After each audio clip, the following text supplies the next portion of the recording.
First, let's just go ahead and ignore the fact that I haven't posted in 2 months and my hair looks like a defected pack of noodles. Speaking of self-loathing, today we're going to be talking about TikTok. Yes, that's right, the lip-syncing app that your little sister loves.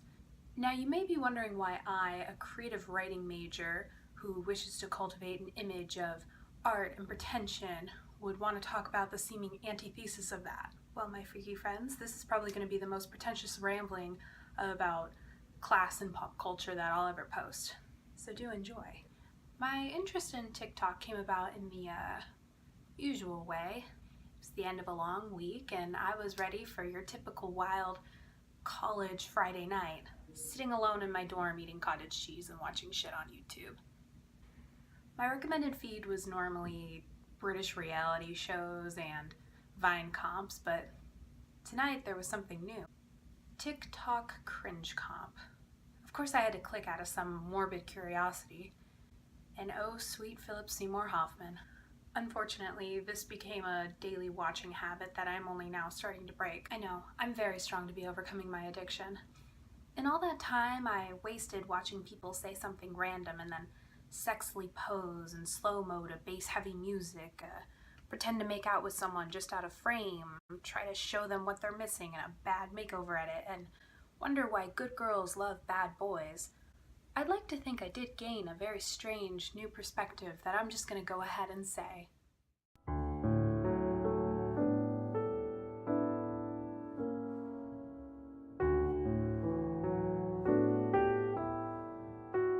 TikTok est de l'art. Okay, here's the part where I get pretentious. One of my personal definitions for art is a piece that invites you to see a new perspective or life or world that you otherwise wouldn't. This is especially true for pieces that show life in impoverished or low-income backgrounds.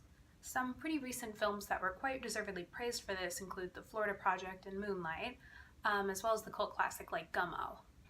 And a lot of the videos you'll see in TikTok are almost voyeuristic in this sense. There are people who are clearly in some degree of poverty, the kind that people in middle or higher incomes might ignore, and they're right there, free for your viewing. There's people who are obese, people missing teeth, people you might not directly look at in public, and then there they are on the screen to be safely ogled. Vine, the predecessor for TikTok, didn't have this kind of feature to it, at least not prevalently. Searching Vine cringe comps will only turn up a few relevant results, whereas with TikTok it's seemingly endless. And the regular Vine comps, they're all of funny people, pretty people, people that have strangely built lucrative careers out of this. People on TikTok, not so much. So why do they keep posting? Why do they bravely continue to mouth the lines to a CW show knowing that they're just going to be mocked for it? Who's to say? Me. I am. Why else would I be writing a whole ass essay if I wasn't gonna?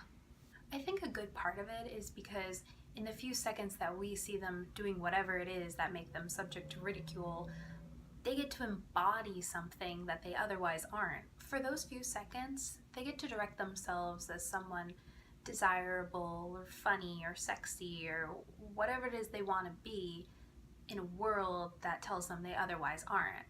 And who are we as viewers to mock them for that? And maybe we mock them for it because we see a part of ourselves in there. We've all tried out new and different traits, often to embarrassing results. But our embarrassment isn't recorded, shared, and made public for widespread viewing. The cringe factor here could really just be memories of our own discomfort. To wrap this up, I'm just gonna leave you guys with a little adage, fully aware of the hypocrisy of me in making this video in the first place.